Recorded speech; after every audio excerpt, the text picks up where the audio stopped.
Welcome back to the second episode of the Boxing Week Ahead, brought to you by esbrboxing.com.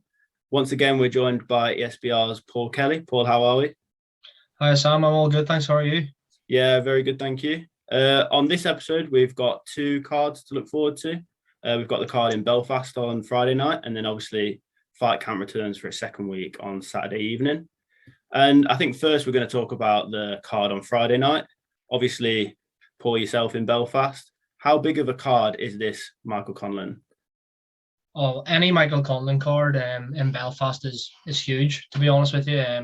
He's got such a big following, especially here. I mean, he's probably got a big following around in the whole of Ireland, obviously, and even places in the UK as well. But especially in this part of Belfast and the fights in Falls Park, everyone will be going mad for Michael Conlan, and I expect on Friday night. Hopefully, I'm lucky enough to be there. But on Friday night, it's going to be packed out. Everybody supporting and cheering on Michael Conlan, and it'll be an unbelievable atmosphere, I think. Yeah, and it's nice to get Conlan back in Ireland after having quite a few fights, obviously in New York. So nice to get him back on home soil in a big fight in Belfast. He'll be taking on TJ Doheny, obviously a very experienced fight, and it was announced earlier this week that it will be for the WBA interim featherweight title. Obviously, Conlan will go into any fight as a favourite with his amateur background, and he's been very impressive in the pro so far. Is this his toughest fight as a pro to date? I think you have to say that it is, yeah. I do believe so. You touched on it there. Doheny's vastly experienced. He's been in the ring with Danny Roman and fighters like that. He only has the 2 defeats, and he's very, very much a live underdog here. I think he, although Conlan is rightly the favourite, and as you mentioned there, nearly every fight Conlan goes into, he would be the favourite for. But no, I don't think it's an easy fight for Conlan. I think TJ Doheny still has a lot to give. Whether we see it on Friday night, I'm not too sure. We'll only know when it comes to it, but I do think that he could cause some problems for Conlan, if not win. You know, he might win. He very much could do. He has all the tools to do so. But if he doesn't win, I still think that Conlan might have to overcome certain periods in the fight where he might struggle, and Doheny might be have the upper hand. So yeah, I think it's going to be a good fight, and hopefully it delivers. Yeah, and I think there still is a lot of worry as to how Conlan will do when he gets to world level. So I do think this is probably that perfect kind of gatekeeper fight. And then for him, if he does get the win, I know he's spoken about Figueiredo and Fulton, the winner of that fight, for the world title. And I think if he comes out on Friday night and absolutely steamrolls, I don't think he'll beat him. But let's say he wins 10 or 12 rounds on Friday night, I think then we can really say, yeah, Conlan is ready for world level. But I think I do expect Doheny to come out and actually try and stick it to Conlan. And I think we will really see whether Conlan is at world level yet in this fight. And I do think it's a really good fight by MTK and made by MTK. Yeah, I do think it's a step up for Conlan, 100%. But it's still a fight I think he should probably win comprehensively if he is wanting to get to that world level. Because if he's not beating TJ Doheny pretty comfortably, maybe he's not as good as he and Adam Booth all think he is. I think he is very, very good. And I suppose only time will tell. And Friday night, hopefully he puts in a good performance. And the added pressure, I suppose, of being in front of his home fans, outdoors at Falls Park, you don't know, it could work both ways. Could he get nervous and underperform? He could. But I'd like to think that, you know, the crowd spur him on, and he puts on a really good performance and looks good in front of his home fans. Yeah, and I know you touched on it briefly there, but moving to Adam Booth, obviously, there was a lot of speculation about that, and a lot of people were kind of questioning that decision to move to Adam Booth's stable. And I think a big performance here kind of solidifies why he did that, as well as if he doesn't do well, I think a lot of people will be looking to Adam Booth and saying, what have you done for Michael Conlan as well? Mm-hmm. Yeah, I agree. And then now moving on, that leads us to Saturday, where we get the return of Fight Camp in Eddie Hearn's back garden in Brentwood, Essex. This time headlined by Kid Galahad and Jazza Dickens too. But before that, Paul, I just wanted to once again ask you what you think your under the radar fight is. Fight on this card that you haven't really heard much about that you think you should have. So my under the radar fight is Alan Babic versus Mark Bennett. So Babic is far from under the radar. You think, well, how's that under the radar? Because he's the complete opposite of being under the radar. Babic, very loud and forward, which is what we like. But I feel like Bennett as an opponent, I'm not saying he's been overlooked, but I do think he's a lot more live than people might think. I don't think, I mean, Babic might end up knocking him out because he's got a lot of power, Babic, and he's proved to us a few times already that he's not afraid and he tries to stop everybody he's in with. But I do think this fight has probably gone under the radar, given that it's fight week now. I don't really think it's heavyweight boxing. As cliche as it sounds, you can't really take your eyes off it.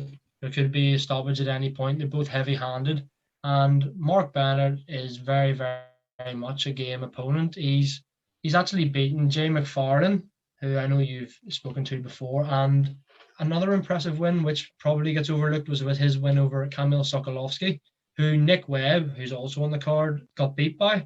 That's Sokolowski have quite a lot of defeats on his record, but really only the decent enough fighters. So Mark Bennett's one of those people who's beaten him. So I don't think you can overlook him, which I think makes for a really entertaining fight, because Babic, is always going to bring the heat, and it's always going to be entertaining. So I think when throwing the two of them in the ring together, there could be fireworks.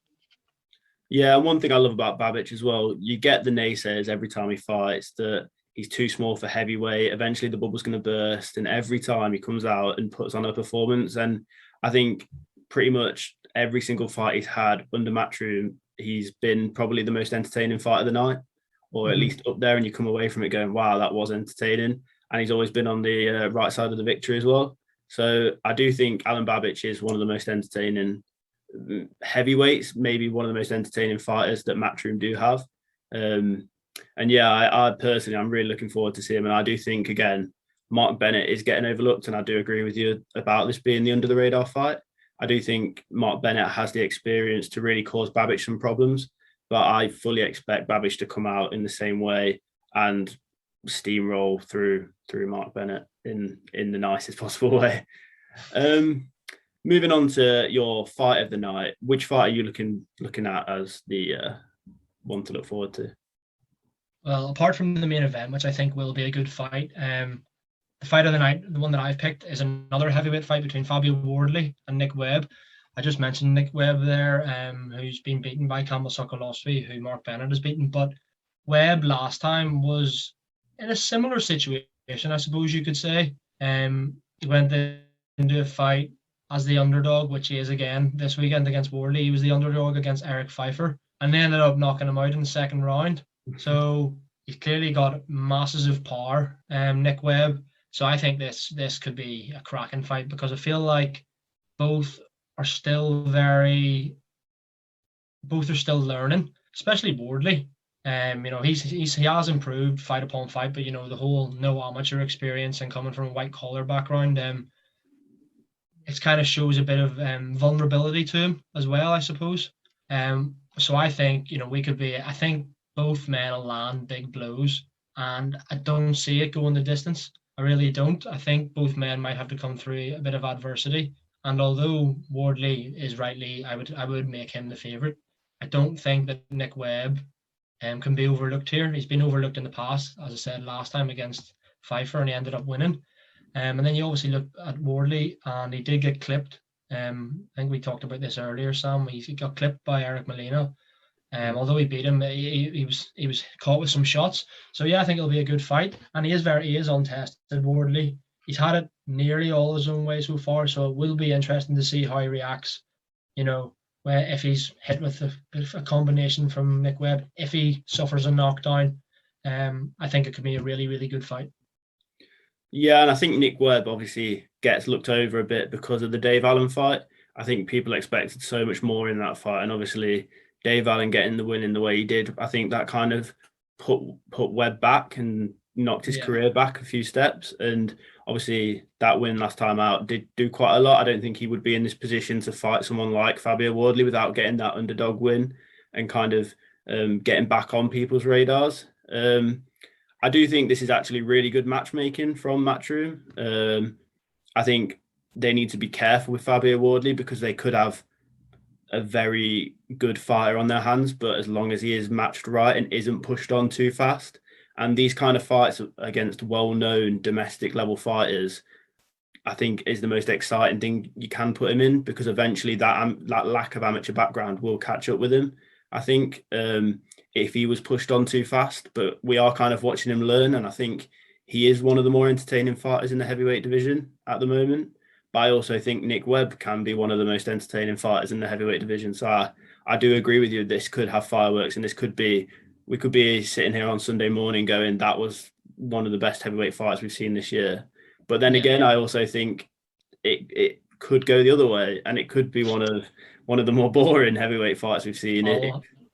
If Wardley sticks behind, if Wardley sticks behind his jab and tries to just outwork Webb, which I can see him doing, I can see Wardley kind of trying to play it smart in this fight and not.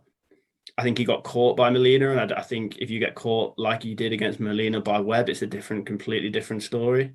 So I think we might see a safer Fabio Wardley in this fight, just to kind of try and get the win. But I do agree with you. I think it could light up, and I think if Webb does catch him, that would just be the floodgates will open, and we'll see such a great fight. I agree.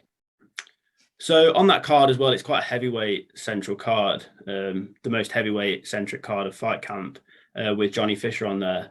Of those three fighters, Wardley, Fisher, and Babic, which one could you see as getting to world level or becoming a well-renowned name in the heavyweight division? Good question. If I had to pick one, although he's only had 2 or 3 fights, I'd have to pick Johnny Fisher, because I feel like, I know you were saying about the naysayer, saying about Babic. I think that will eventually catch up to him. So I am one of those naysayers, I suppose. I do think that the experience for Wardley as well. I'm not saying that, I hope I get proved wrong. I hope all 3 get to world level. But of the 3 of them, I think I give Johnny Fisher the best chance of maybe, if not getting the world level, getting the British, European level, and being in some really good, exciting heavyweight fights, because he's an exciting prospect. I do like watching him. The Rumford Bull, I think he's called, isn't he? Yeah, I do. Yeah. I do enjoy watching him. So although he's in a fight on Saturday where he will win, and he will win by stoppage, I think we can say that. I'll watch it. I'll tune in because he's exciting, and I'm hoping for big things from him in the coming years. Yeah, I do agree with you. I think Johnny Fisher, I think as well, the only thing is he's 2 fights in. We're still yet to see him tested, and I think that is when we will see how well he'll do. But yeah, for me, I know I just love Alan Babic. I think I don't know. I'm still undecided whether he's a heavyweight, to be honest. But if we do see the bridgerweight division, I know the WBC wants some more money, so we might end up seeing that weight category, and I think he is handmade for that weight division. I think heavyweight, when he starts to get in with the bigger guys and the bigger guys who have skills as well, I think that's when this style will catch up with him. But I think his personality, the way he acts, the way he is around in fight week, I think he is tailor-made to become a big star. Whether he has the skills to back that up, we're still yet to be seen. And I do love that he keeps proving people wrong as well. So yeah, I think my pick actually would be probably a bit of an obscure one, but Alan Babic, I think, has all the personality and the other side of what you need to become a star. Whether he has the skills or not, we can wait and see. But yeah, I think Alan Babic would be my pick. It'll be a fun ride. Let's hope they all do well. Yeah, and I think we could see a situation where I know Dillian Whyte looks after Wardley and Babic, and I think we could see a situation where Wardley and Babic are maybe not quite at the level of Dillian Whyte, but that kind of fringe world level. I wouldn't be shocked. I think it is probably unlikely, but I think I wouldn't be surprised to see them both in the top 15 in the world rankings in the next few years. I don't think we would be shocked at all. Yeah, I agree. I agree. So now I think that leads us on quite nicely to the main event. Obviously, Kid Galahad, Jazza Dickens 2. They last fought in 2013, and I don't think we can read that too much into that fight. But obviously, Kid Galahad got the win. What do you make of this fight? Are you looking forward to it? Yeah, I'm really looking forward to it, Sam. I think it's a great matchup. When all the fight camp cards got announced a couple of months back, this was the one main event where I said, right, I'm looking forward to that. This is the one that I think could be a good fight, and it's probably the most competitive.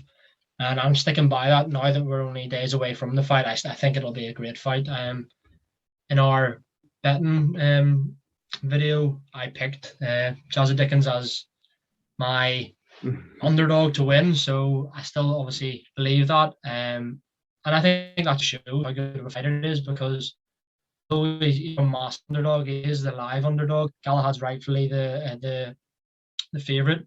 Had a really close fight with Josh Warrington, which some people actually had Galahad winning, and that he would have become world champion that night. But he's got a chance again this Saturday for the vacant IBF title. And I just hope it's a really good fight. I feel like since Jazza Dickens lost to Thomas Patrick Ward, and prior to that it was Rigondo, I think since then he's just come on leap and bounds, especially in the past 18 months to 2 years. Won the Golden Contract, beat Lee Wood, who's then just gone and put in the performance of his life against Kanju. So if Jazza Dickens can beat that Lee Wood, who's to say he can't beat Kid Galahad as well? It's just interesting to see, the question I think you have to ask here is who's improved more from the first fight? 7 or 8 years ago now, not the first fight. And I look at it and think that Dickens has probably improved more. Galahad hasn't been as active as Dickens has been, for various reasons, but I'm really intrigued by this fight. I know you mentioned earlier, and I don't want to steal what you're going to say, but it is one of those where you wake up one morning and you think, yeah, Galahad's going to win. You wake up the next morning and think, no, Dickens is going to win. So I think that just shows how good of a fight it is, and hopefully it delivers on Saturday. Yeah, I think that is literally where my head's at right now with this fight. I think I said to you before, I listened to one person speak and then I'm going, oh, Galahad. They talk about Galahad in sparring, about how he's one of the most impressive fighters in sparring. I go, oh, he's going to walk over Dickens here. And then I listen to Tony Bellew talk about Jazza Dickens, and then I get on board with Jazza Dickens as the underdog. And I just keep flipping. I think it'll be like that till fight night, to be honest. I find it so hard to actually pick a winner in this fight. I think my head says Galahad. He probably is technically the better fighter, and I think the safer prediction is Galahad. But would I be shocked if Jazza Dickens won? Not at all. And I think he, as we said before fight camp started, I think we'd have said Jazza Dickens has the best chance of the upset of all the main events, and I think that still holds true now, even after Lee Wood won. I still think Jazza Dickens can cause Kid Galahad problems. And I do think the great thing about this fight is, win or lose, there's still great fights for both these fighters. I think, especially after Lee Wood's win, that opens up the rematch with Jazza Dickens, as you say. Kid Galahad obviously still wants that rematch with Josh Warrington, and winning the IBF opens that up again. And there just are so many great fights at the featherweight division. I think one we spoke about earlier obviously hasn't fought in a while, but the winner to face Leo Santa Cruz in a unification fight, I think that would really show that both of these fighters are at world level if they can go and fight Santa Cruz, probably in America, and beat Santa Cruz. I think that is a fight that should be made, whoever wins, and maybe the loser goes on to fight Lee Wood for his WBA regular belt if he doesn't take the rematch with Kanju. Yeah, I think we're in a situation now where, especially in the UK, in the UK alone, we've got Lee Wood, Josh Warrington, Kid Galahad, Jazza Dickens. There's 4 who are all at world level, you have to say. They could all end up fighting each other. I know Galahad and Warrington have already fought, as you mentioned, and Dickens and Wood, and they both might fight again. And then even throw Michael Conlan, who we mentioned earlier, into the mix, if he's fighting a featherweight. There's a lot of good fights domestically and from Ireland as well that could be made. And And another, you mentioned Santa Cruz there. I threw Navarrete's name in there as well. I think, imagine, say, Kid Galahad versus Manuel Navarrete, great fight. Even Jazza Dickens against Navarrete. I know Lee Woods said before that if there's no rematch clause with Kanju, or if it gets past that, or if it doesn't happen for some reason, he wouldn't mind fighting Navarrete. So there's just the featherweight division it's thriving at the minute, and it's really good to see fights like this. Galahad, Dickens, two of the best in the division, fighting against each other for a world title. So yeah, I'm for one really excited. Yeah, so am I. I think this is, as you say, the main event with the most anticipation. I think this is the one where we really we really will see such a good fight. Two world-class domestic fighters taking it on, and both British fighters looking to win another world title, which another guaranteed world title in Britain. So that'd be 2 in 2 weeks. So again, something else to look forward to as well.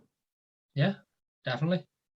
And just to run down the rest of Fight Camp Week 2 card, we've got Ebony Bridges and Bet Connolly. Obviously, Bridges coming off that loss to Shannon Courtney and looking to right the wrongs of that fight. We'll have Akib Fiaz as well on the card, and Ellie Scottney as well, but both of them still don't have opponents. So I think they'll be on the YouTube pre-show. But obviously, Akib Fiaz, again, a good prospect and someone that I do look forward to watching fight. Yeah, it'll be good to see those names fighting. Although he said the opponents haven't been named yet. They're on by themselves. They're entertaining, so I'll definitely be tuning in. When they do get their opponents announced, I'm sure they'll both put on impressive performances and get the W. Yeah, and I think that brings us to the end of the second episode of the Boxing Week Ahead, brought to you by esbrboxing.com. Thanks again, Paul, for joining us. Make sure to like the video and subscribe. We're nearly at 5,000 subscribers, so it'd be great to hit that in the next few days. We'll be back next week with another preview of the final week of Fight Camp. I know, Paul, you've got an interview coming out probably before this video, actually, with Lee Wood, talking about his amazing world title win last weekend. Yeah. I caught up with Lee Wood there earlier this week. Just obviously, the dust has settled and he's buzzing. Yes, definitely give that a watch. It's good to see his take on Saturday night. Very interesting, talking about the game plan him and Ben Davison had, and he only had 6 weeks and only a few spars. So yeah, definitely check it out on the channel.